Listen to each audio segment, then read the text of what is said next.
Здравствуйте, друзья! Вы на канале Мистика Реальности. С вами Марина Герц. Давайте сегодня посмотрим, что стучит в вашу дверь. Или кто. Так, ну тут мужчина. Мужчина издалека, с которым вы порвали отношения. Что-то он захочет с вами выяснить. Может быть, на что-то открыть вам глаза. Так что ожидайте какого-то вот своего человека, с которым вы расстались.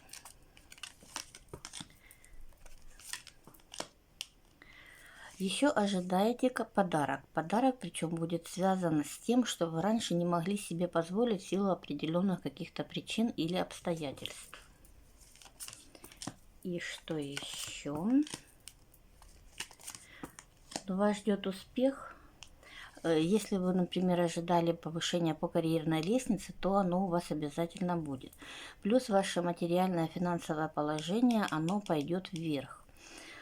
Но единственное, может быть, что-то вам будет не в радость. Давайте посмотрим, что. Так, ну не в радость вам будет та ситуация, в которой вы немножко застряли и ходите по кругу. Но это как бы уходит на задний план, потому что впереди вас ждет успех.